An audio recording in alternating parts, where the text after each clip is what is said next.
ለእግዚአብሔር ግን ቆመን ጸሎት በመናረግበት ጊዜ ላይ እኒህን ነገሮች በሙሉ ላይሟልሉን ይችላል። በእጃችን ላንዳስሰው እንችላለን፣ በአይናችን ላናየው እንችላለን። ስንናገር እኛ በጆሮአችን ድምጹን ላንሰማው እንችላለን። በእግራችን ተራምደን የረገጥናት ቤተ ክርስቲያን እንኳን የሰማይ ደጅ ሆና ላትታየን ትችላለች በአይነ ስጋ። ግን ይሄ ሁሉ ይሆናል ብሎ መቀበል እምነት ነው። ይሄ ሁሉ ይደረጋል ብሎ ማመን ትልቅ ሃይማኖት ነው። ለዛ ነው አንድ ሰው ጸሎቱ ሲለካ መጀመሪያ ምን ሊኖረው ያስፈልጋል ሲባል እምነት ሊኖረው ያስፈልጋል።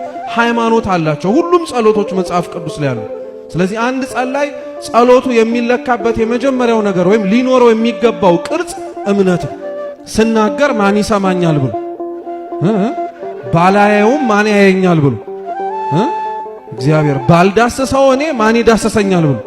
ስለዚህ ይህ የመጀመሪያው ጸሎት ሊኖረው የሚገባው ነገር ነው። እንደዚሁ የመሰለ ጸሎት በመጽሐፍ ቅዱስ ላይ የማቴዎስ ወንጌል ምዕራፍ 8 ላይ እናገኛለን። የማቴዎስ ወንጌል ምዕራፍ 8 ከቁጥር 8 ላይ ጌታችንና መድኃኒታችን ኢየሱስ ክርስቶስ ያዳነው አንድ 100 አለቃ እንመለከታለን።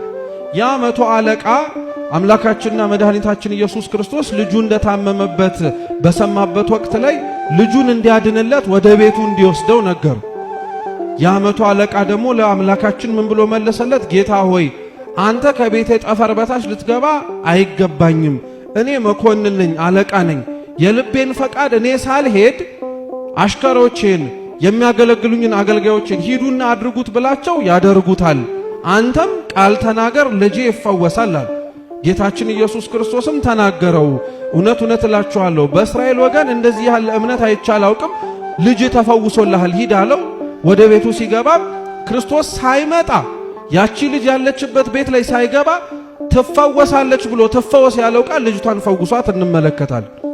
አሁን የዚህን ታሪክ የተነሳነበት ዋነኛው ጭብጡ ምንድነው? ይህ 100 አለቃ ክርስቶስን አይቶት ነው ቃል ተናገር ልጄ ምን ያረጋል ያለው። አሁን እኛ ሳናየው ደግሞ ምን ተናገር እንለዋል? የሐዲስ ኪዳን ምእመናን በተለይ ከክርስቶስ እርገት በኋላ ያሉት እምነታቸው ከ100 አለቃው በላይ ይበልጣል። 100 አለቃው አይቶት ነው ቃል ተናገር ልጄ ይፈወሳል ያለው። እኛ ሳናየው ሳንመለከተው ግን እግዚአብሔርን ቢናገር ይህ የነገርኩትን ነገር ይሁን ቢል ምን ያደርጋል እንላለን? ይሆናል ይደረጋል እንላለን። ስለዚህ እምነት ትልቅ ነገር ነው። በጸሎት ውስጥ መከታት አለበት የምንለው አንደኛ ነጥብ። ሁለተኛው ተስፋ ነው። እስቲ ተስፋ በሉ። መዳናችን የተፈጸመው በተስፋ ነው። የምንኖረውም ጭምር በተስፋ ነው። የክርስትና እምነት መዳናችን የተፈጸመው በተስፋ ነው ማለት ጌታችን ኢየሱስ ክርስቶስ ያጠፋነውን ጥፋት በበደልን ወቅት ላይ ሊያድነን ይችል ነበር፣ ግን አላዳነንም። ላጠፋነው ጥፋት ዋጋ መክፈል እንዳለ እንድናውቀው ማለት ነው። ብዙ ሰው ይጠይቃል፣ አብዛኛውን ሰውም ጭምር ጌታችን ወይም ልዑል እግዚአብሔር ማለት ነው ለምንድነው አዳምና ሔዋን በበደሉበት ቅጽበት ላይ በድለንሃል ብለው በተናገሩበት ወቅት ላይ ልመናቸውን ሰምቶ ያልማራቸው የሚል ጥያቄ ሰምታችሁ አታውቁ? ያልማራቸው ይቅር ያላላቸው እግዚአብሔር ይቅር ባይ ሳይሆን ቀርቶ አይደለም፣ ግን ያጠፉት ጥፋት ዋጋ እንደሚያስከፍል እንድናውቀው።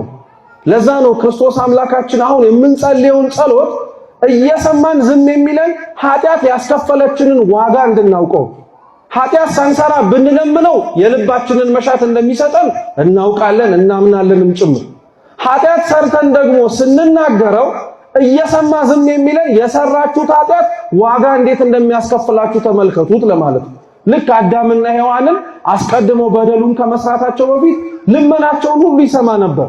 በደሉን ከሰሩት በኋላ ግን ማረን ሲሉት ከ5500 ዘመን በኋላ ከልጅ ልጃችሁ ተወልጄ ምን አረጋችኋለሁ አለ?